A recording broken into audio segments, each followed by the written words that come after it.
Welcome to Retail Level Up's Moment with Mickey. In today's episode, we have a guest, Jeff Morrill. Jeff is a serial entrepreneur and ethical business author. He co-founded Planet Subaru and businesses in retail, telecommunications, real estate, and insurance. This year, he's releasing his book, Profit-Wise: How to Make More Money in Business by Doing the Right Thing. Using the secrets shared in his book, his company's generated over $100 million in annual revenue and won many awards for customer care, environmental stewardship, and team satisfaction.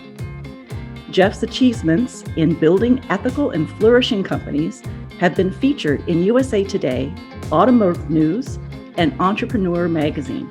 I'm especially interested in having him share with us his key insights that the high road is the straightest path to the bottom line. So please welcome Jeff Morrill. Welcome. Thank you for that kind introduction. Well, I'm so excited to hear your background and have you share your insights with our audience. But give us a brief recap of your career. Well, I find myself now, I'll skip ahead to the end. I'm talking to you from Charlottesville, Virginia, where I live. The businesses that my brother and I own are almost all in the Boston, Massachusetts area.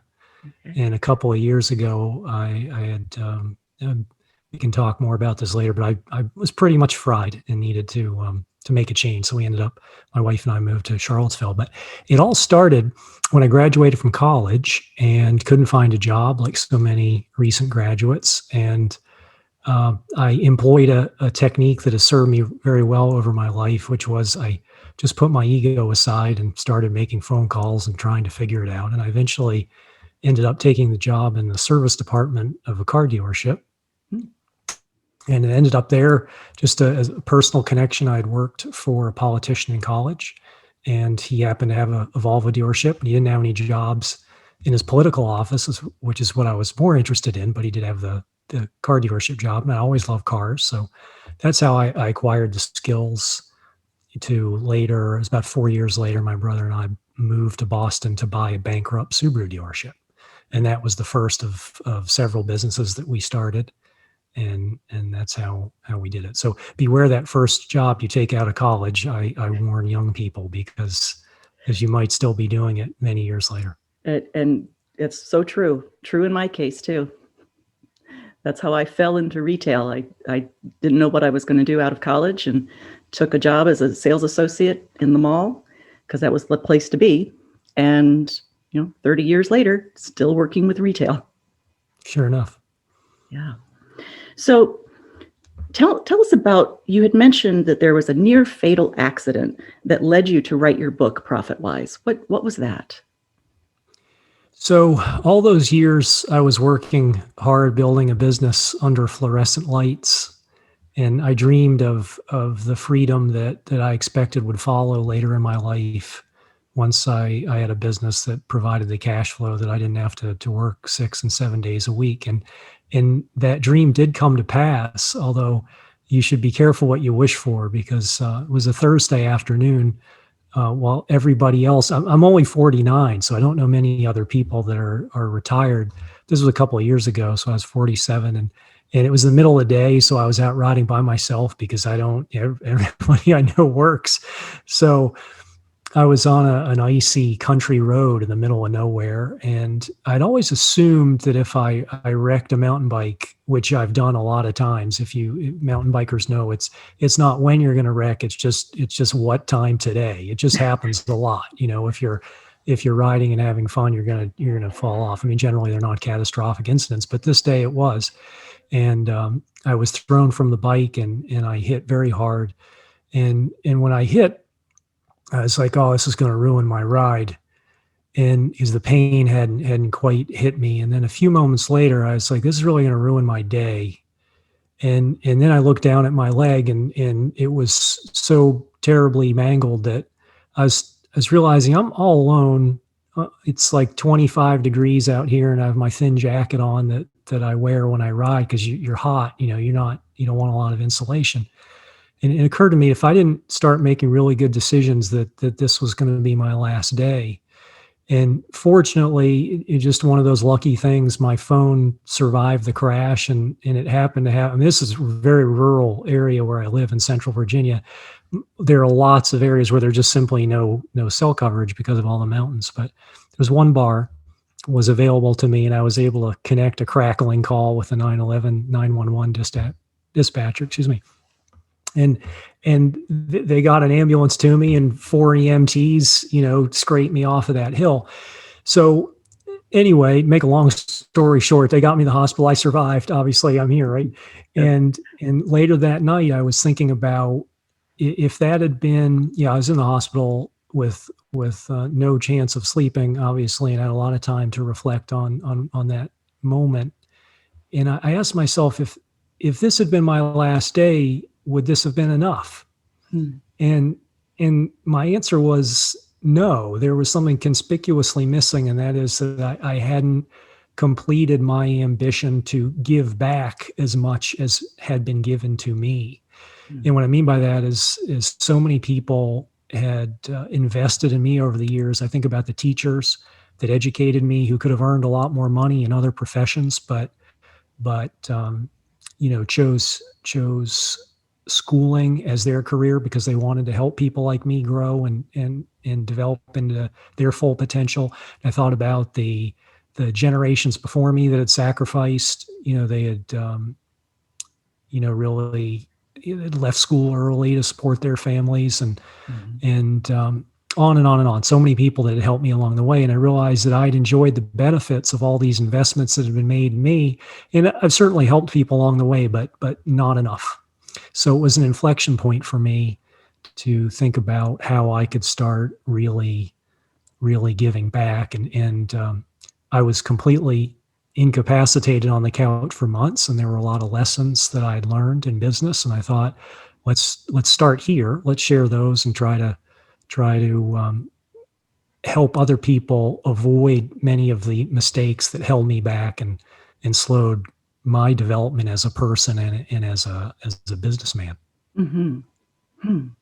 So you talked about the lessons that you learned and that you wanted to share.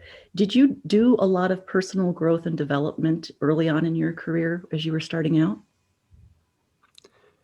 One of the qualities I admire in people is that of introspection. And you can define that notion in many ways. For me, it's just thinking about your own behavior. What motivates it? What are the impacts on other people? Is it working? These are the questions that I like to ask. So I aspire to introspection, and there's certainly been, as time has gone on, I think I've become better at it.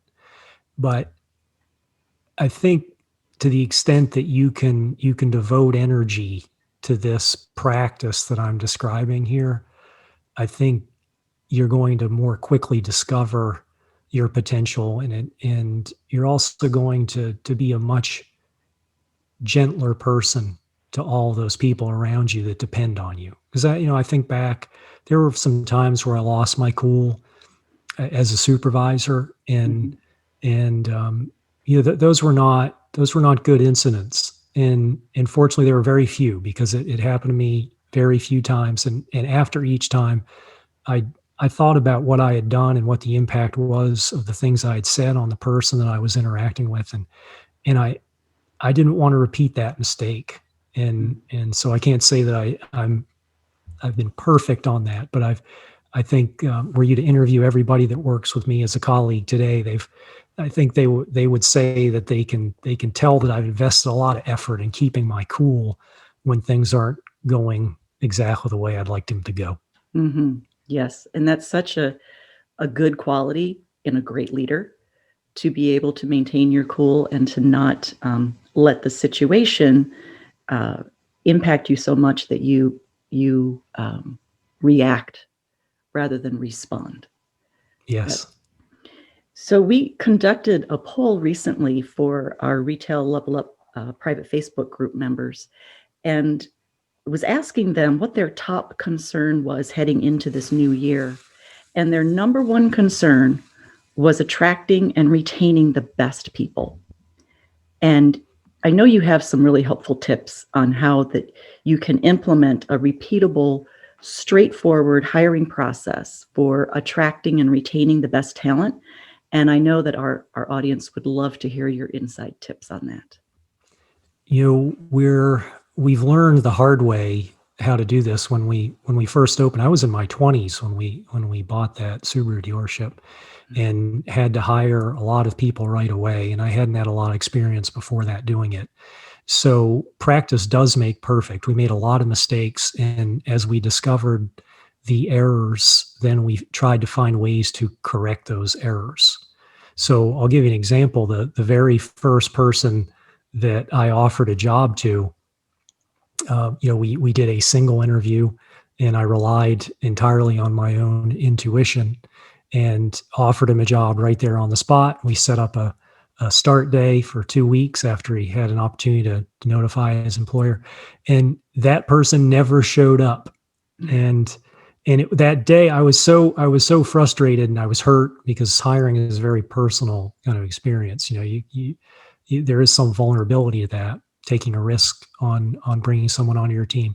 Yeah. And that was the start of many mistakes that I made. And so our process described in the book, and I can describe a few of the things here, that it was developed over time, just trying to figure out how to way to correct the mistakes that we had made. So one of the errors that we were making, and we discovered this, was that we were hiring people that wouldn't stay. So they were, they might stay a week or a month, 3 months, and then they quit. And what they would tell us is, this isn't what I thought it was. So we actually added what we call a shadow day to our 3-part interview process. That's the third day of our interview. And after they've passed the first 2 interview days, they spend pretty much a whole day with us. So in the case of like an automotive salesperson, we'll invite them to spend a Saturday with us, hanging out in the middle of the showroom, not looking too weird, but listening into the conversations that our existing team members are having with customers, so they can get an idea of the kind of approach we have, which is very unusual in the car business. It's a no pressure kind of undealership approach, is what we call it. And so they get the chance to see what we say, and they get a chance to see how the customers interact. And that's really good, because sometimes customers, as friendly and low pressure as we can be, there's still a culture out there that leads some customers to behave like tough guys. Excuse me. And so we need to make sure that anyone that's applying for that job understands they're going to run into some grumpy people from time to time. And when they get to see that, it's a real eye opener. And sometimes we have people go all the way through our interview process and pull themselves out of contention on that shadow day because they got a chance to see it. Yeah, but what a great way to introduce the real culture and the reality of what the job's going to be like, is having that shadow day. Yeah. Another thing we do is we realized early on that we were spending too much time during the interview talking about things that didn't have good signal value. What I mean by signal value is that we were learning about applicants' hobbies and pets, and kind of small talk conversation things that really do not indicate whether a person is going to be able to satisfy the requirements of the position. So again, in the case of an automotive salesperson, we spent a little bit of time, and not a lot, but a little bit of time identifying the qualities that we thought were present in our most successful salespeople. And then we spent a little time figuring out what were the questions that would reveal those qualities. So I'll give you an example. One of the things we know is really important to the success of our salespeople is conscientiousness. And we can, all of us have had that example of something where as a buyer, we are totally prepared to give the business money, and the salesperson almost got in the way of us doing business with them because they were unable to provide us with the information we needed to proceed with the purchase, or they couldn't return a phone call, or just the most basic kind of organizational thing. So we have questions that address that. And those scripts are actually on my website, jeffmorrill.com. So if you can't afford the book, but still want the benefit of some of the hard won lessons, you can visit the website and learn some of those there. But one of the questions we ask to get at conscientiousness, for example, is how do you keep track of your commitments, specifically appointments? And we let people, usually people will either pull out a notebook if they're kind of old school and like the pen and paper, or they'll take out their phone. And we actually ask people to show us, show me what you have going on. And when we see that someone hasn't written anything down, their calendar is basically empty, then that's an indication. It's not necessarily disqualifying, but certainly an indication that this isn't a person who has developed the skills to organize their time well. And obviously we need in our company, if we're going to do a good job as a salesperson, you need to have that skill. Yes. And so that's another technique that we use for hiring. That's wonderful. Through my career, I've noticed that a lot of hiring managers, HR departments, companies don't spend the time to identify what are the qualities of that ideal employee, and then craft interview questions that will reveal those qualities in the candidate. It's so interesting how it's a really, kind of simple concept, and yet so few companies and hiring managers take the time to do it. And it's a good point. And if you don't do that well, I'll just move upstream a little bit, then it's very difficult to craft that recruiting ad that identifies the kind of people that you want. Because generally positions, not every position is looking for the same qualities. So if you haven't figured out the kind of person that you're looking for, then you're going to write an ad that's going to be much less effective. And you might make the mistake I see so many companies make, which is to require way too much experience or something. And the reason we've been very successful in our industry hiring people that have not previously done it. Like in the case of salespeople, we actually intentionally look for people who have not worked at other dealerships, because we don't want to import those high pressure tactics that they may have learned there. So we like to start, with smart, personable, conscientious, intelligent, organized people and train them our way. So it would be a mistake for us to require a lot of experience. And I think it would give us, if we ran a recruiting ad requiring that, it would bring us the wrong kind of candidate. I think that's especially true in the retail industry, that you want to hire for attitude and much less for the skill, because the skills you can train. But hiring for attitude, it's really difficult to change someone's perspective and way of doing things, and just that energy that they exude. That's a whole lot harder to change. But skill you can train. Yeah, anybody that's married or in a long-term relationship knows that it's very difficult to modify anyone's behavior. Yes. It's in particularly to change their fundamental personality characteristics. So we look for the same thing. We know we can impart skills, but in terms of that, the quality of their personal, their ability to interact in a personable way with other people, for instance, in the case of salespeople. If you're just not a naturally authentic, charming person, then there's really nothing we can do for you in a sales context. We can show you our way of asking questions, but if people don't, if you're just not likable, then that's we can't do anything with you. Right. So Jeff, you have a philosophy that business should be a win-win that makes life better for everyone involved. Tell us more about that. Well, the book that I wrote, Profit Wise, How to Make More Money in Business by Doing the Right Thing, is all about trying to find that win-win. I'll give you a couple of competing examples. Some businesses, and it's great, they write checks to local organizations to support the community, and we do our share of that. The problem is you can only do so much of that, because for every dollar that you're sending out of your company, that limits the profitability of your company.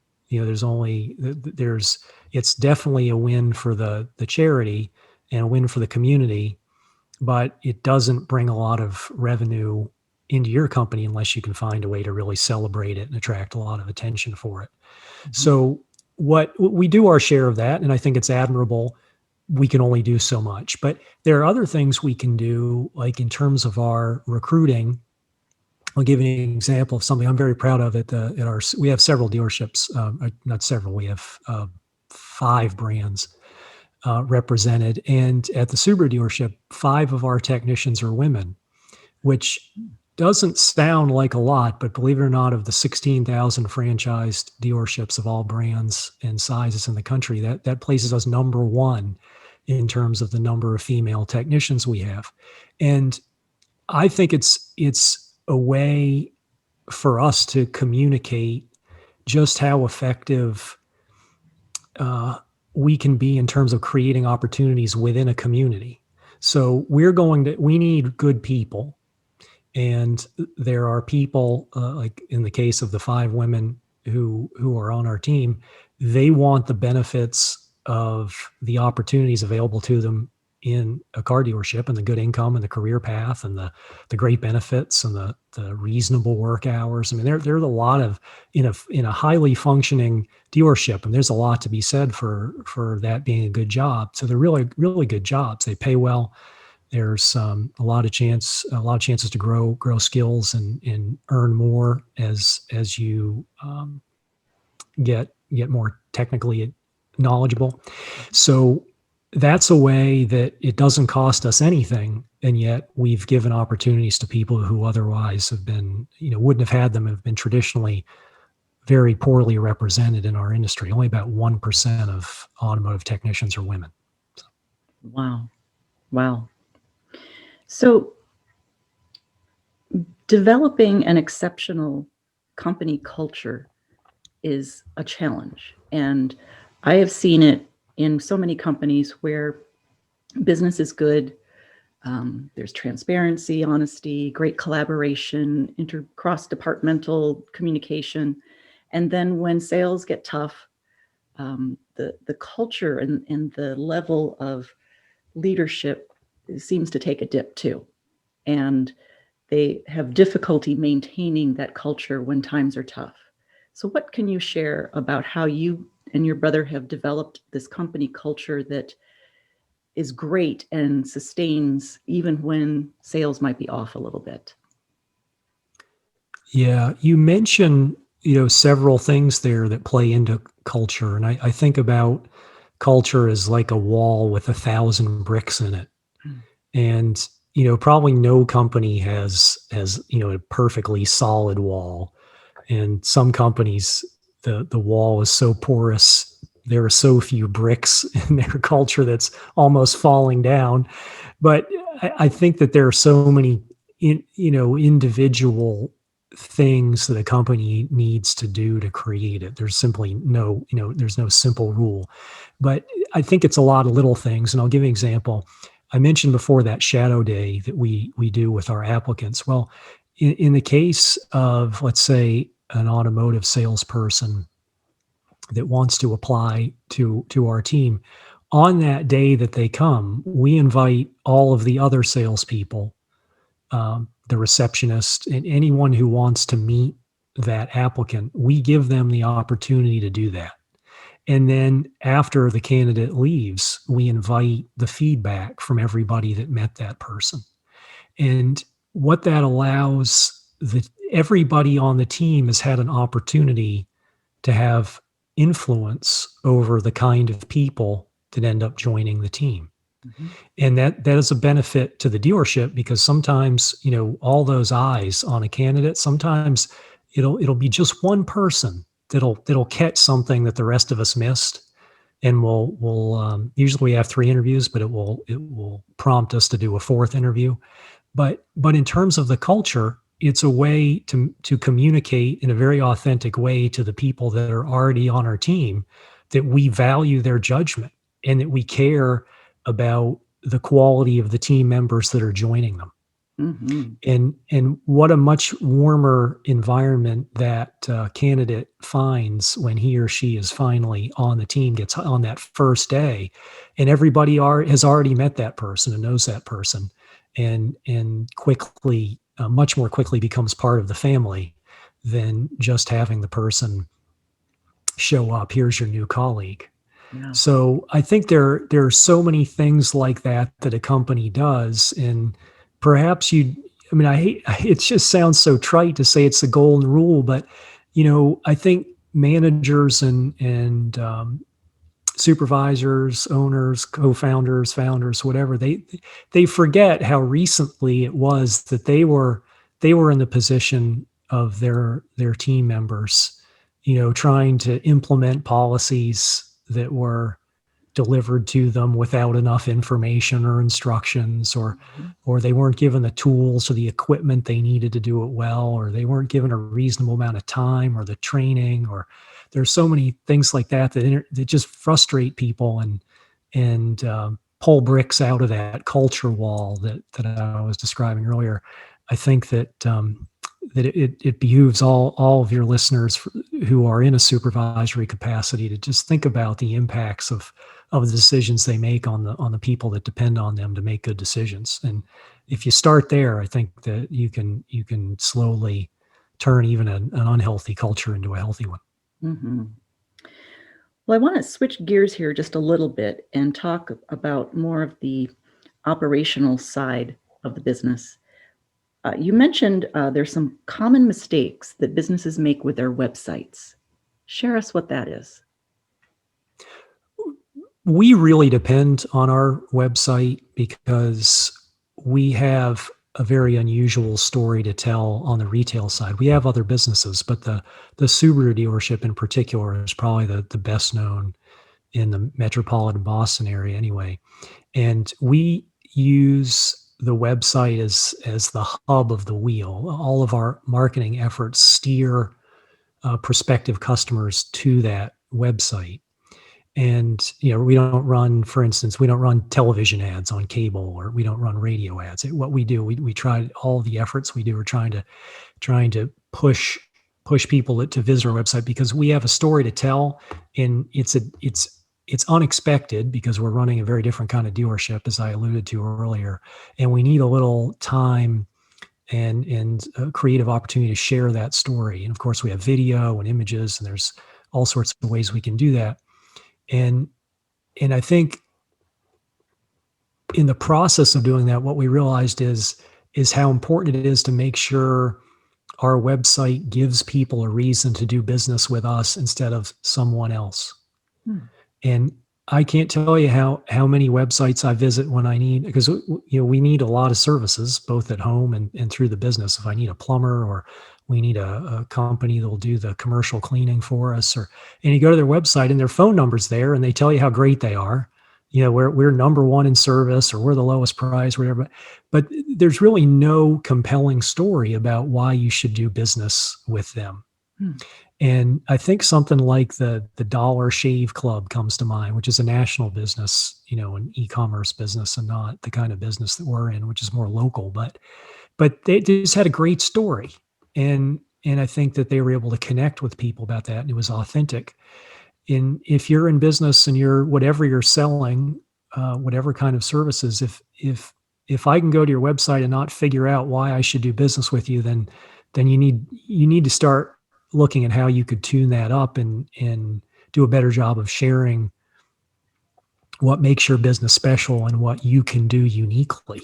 Mm-hmm. So I think that's an important mistake I see that businesses make. Another mistake is that they might know what makes them special, but they don't tell the story very well. Mm. So I'll give you an example. One of the things that's really cool, we have dogs in our showroom. We call them our blue collar workers, if you will. They're our greeter dogs, and they are all over our website. I mean, if you look at product videos, you'll see them jumping out of the backs of cars. If you go to our homepage, you'll see them on the sequence, interacting with customers or hopping up on laps or that kind of thing. And So if you've got a good story and your business really does have a compelling uh, differentiator, then make sure you find a creative way to share it. Hmm. So that'd be a couple of things. Yeah, those are great tips. Thank you. So, talk to us about business plans and why they're so important, especially when you're just starting out your business. You write one, and then after you start your business, you hardly ever go back and look at it. So, why are they so important? Yeah, I'm reminded of our business plan that we did when we bought the Subaru dealership, our first business, and we never looked at it again after we did it. And people say, "Well, why, Jeff, are you so enthusiastic about business plans?" And the reason why is that if you can't make it make a, if, excuse me, if you can't make a business work on paper, you'll never be able to make it work in reality. Hmm. And I think a lot of people jump into business. They'll spend a lot of money and a lot of time, expose themselves to a lot of risk without doing that. It's kind of tedious and it's not much fun to sit down and work spreadsheets and make phone calls to test the assumptions. Like if you don't know how much insurance is going to cost, let's say you want to open up a pizza restaurant. Well, how much does it cost to insure? You know, you're going to need insurance. And how much does that cost? I have no idea. And most people starting a pizza shop don't have any idea. Well, you need to make a phone call and ask an insurance broker how much, this is kind of what I'm thinking for a business. Can you give me a ballpark so you have a number to plug in? Hmm. But the beauty of doing that is that after you plug in all those numbers, you can see how many pizzas you have to sell in a month. And if you have to sell 1 million pizzas in a month to break even, then maybe that's not a very good business equation in a business that's going to work for you. Maybe you should think about something else or try to figure out, a different strategy than the one you've tried to implement, at least on the business plan. Hmm. I think it's a good idea too for even if you're already established as a business. We're always doing projects, new initiatives, maybe buying new businesses, and the same wisdom applies. I'm trying to think of an example, like if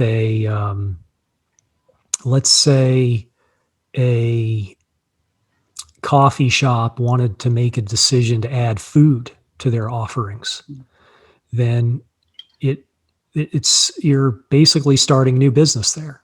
And the same wisdom applies. You want to make sure that the costs associated with the people needed to prepare the food and the food costs and the disposable silverware that you're going to need, all those expenses, to make sure that you think you're going to be able to sell enough sandwiches and other kinds of food to actually make it make sense. Okay.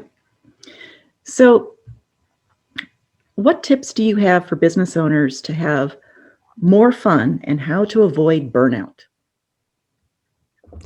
Yeah, I can speak with some authority on this topic just because I flamed out so badly myself. I mean, I burnt myself out about as so bad that I had basically had to flee the businesses that caused the burnout. And I have a much healthier relationship with work now. It was an important process of coming to terms with that burnout. But anyway, long story short, I think one of the very important things that I recommend is that if you're in any business long enough, you have a high likelihood of burning out. It's just going to happen. So one of the things you want to be working on right now is grooming your successor. Mm. And that successor can might appear in many different forms. And in our case, we hired a salesperson. His name was Dale in 2002. And soon after we hired him, we saw that he was just a very special guy, and that he shared our values as people, and he was intelligent and gentle with people, and he just had the qualities that were going to make him a really good leader. But they needed to be developed because he was right out of college. So over the years, we invited him to participate in meetings, to meet key people, key vendors that we buy our products from, the manufacturers that send us vehicles. We made sure that he was included in those meetings. And so over time, he just became very, very comfortable and knowledgeable about the kinds of decisions that need to be made day to day. So by the time that I was done, it was actually a very easy transition to Mhm. hand the reins, the operational day-to-day reins to him. Mhm. And thank heavens I had the foresight to do that, because so many businesses that are built almost entirely around the founder as the operating manager of the business. If that person becomes sick, or in my case burns out, and there's no one to step in, Mhm. then that can often force the sale of the business, or it can plunge the business into chaos. So I think that's a really important tip. On an operational level, I think one of the things I learned too late was I learned to spend a little bit of time before going into work every day in my own office at home, interruption free, Mm. so I could get the most important, hardest things done. I Mhm. think for too many years, I went in and tried to get important strategic things done in the midst of all the operational day-to-day chaos Yeah. of a 7-day-a-week business. And it was too late that I realized, wow, I should have been spending the first 20 minutes or half an hour. Some days it might be 2 hours Mhm. at home before going in, Mhm. so that if nothing else gets done that day, then important strategic stuff did get done. Yes. Oh, that's a good tip. You had also mentioned something about a simple intention setting process to help you close the gap between where we currently are and where we want to get to. What is that process? So many people in life, and I'm one of them. I guess it's everybody. We have dreams, aspirations, desires that are not currently met, and yet they're important to us.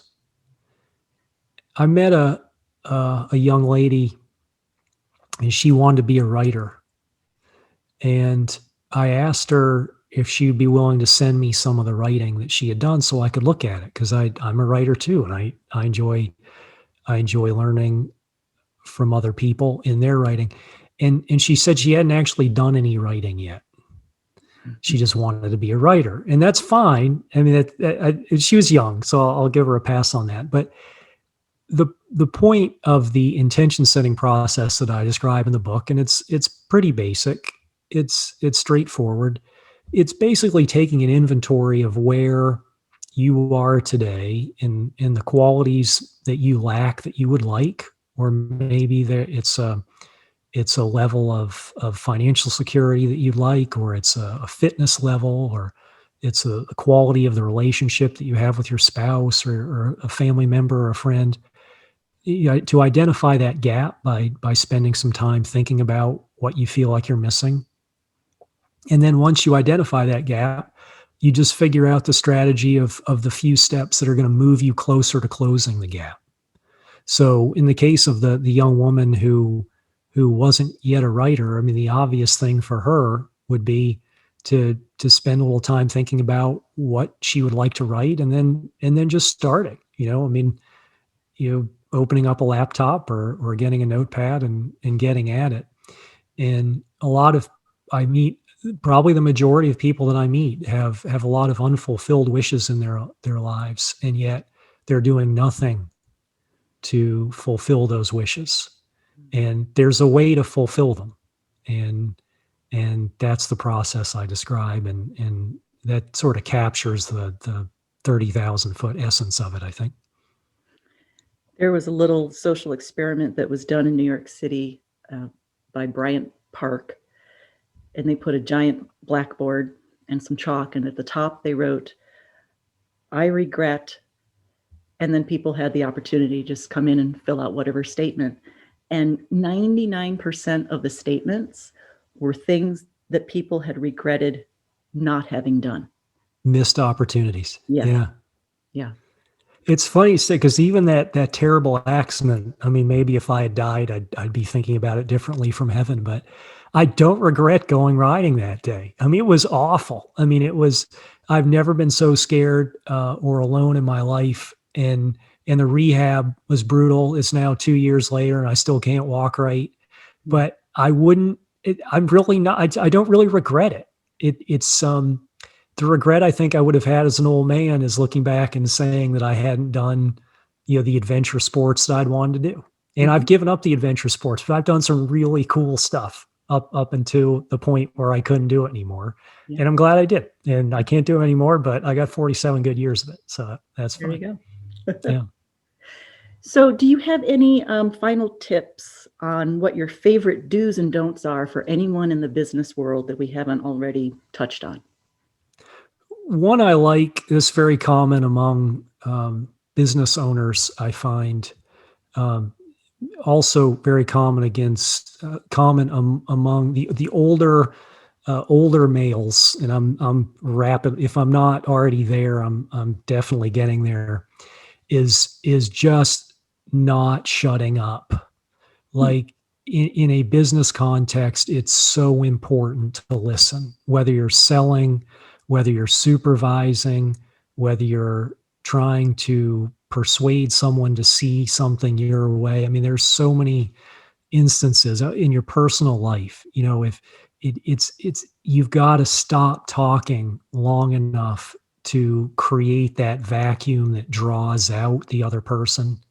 And and I the older I get, the more value I see in asking questions. So general this very weird format for me that we have right now, because it's someone asking me questions, Hmm. and I like it. But what I find is I don't learn. Where the only time I'm learning are those brief moments where you're reflecting Hmm. or sharing something. And so in a non-Zoom format, non-podcast format, I like to ask the questions.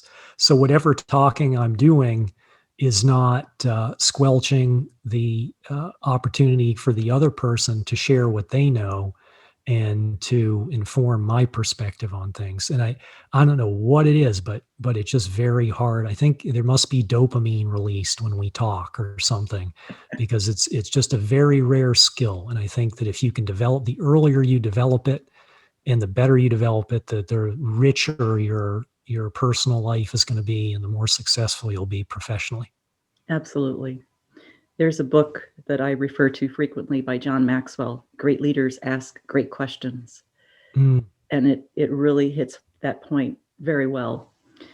And I see it a lot in entrepreneurs, especially, the mom and pop shop owners or whatever business that they're in. They are in their business because they're really good at what they do, and they get to that level of success, and they often forget that they don't know it all, and they need to hear from their team and hear from those people who are on the front lines working for them to learn what is really happening in their business and with their customer. And if we're talking all the time, we aren't having the opportunity to learn and grow and respond to the needs of the business or our people or our customers. yeah, I think too, if you own your own business, there nearly everybody that you're going to interact with in a professional environment has some financial reason to laugh at your dumb jokes and keep you right on talking. Hmm. And so I think sometimes the feedback that you get as a business owner or an influential person in your company is deceiving, because people are giving you the indication that they want you to keep going, Hmm. but they're they're not genuinely interested in what you have to say. They would probably prefer that you learn more about what their needs are, so that the company can benefit from your decisions being better. Hmm. Yeah. So setting the right environment to allow that to happen is important. Yeah. Another brick in the wall of the culture, indeed. Yes. Yeah. Yeah. So if our audience would like to get your book, how would they do that? So they can everything that they can they can reach me or get a link to get the book at jeffmorrill.com, and my last name is Morrill. So I have a lot of resources there. I love to hear from readers and listeners. So you can email me directly from there. There are also those resources that I mentioned earlier, like the scripts for interviews. We have those available, and there are lots of worksheets. Many of the tools that are on there are the exact same. I mean, like literally PDF versions of the same documents that we use very successfully in our businesses every day. Mm. So, and those are all free if you don't have if you can't afford the book. There's even a few free chapters to the book that the publisher couldn't fit them in on starting a business. So if you want to just get a flavor for the kind of writing that I do without making a purchase, you can do that too. Awesome. Wonderful value that you're offering there. Thank you. All right. So it's jeffmorrill.com. That's right. And they'll be able to find a link to purchase the book, all those resources you just talked about. And then there's probably a link to your podcast on there.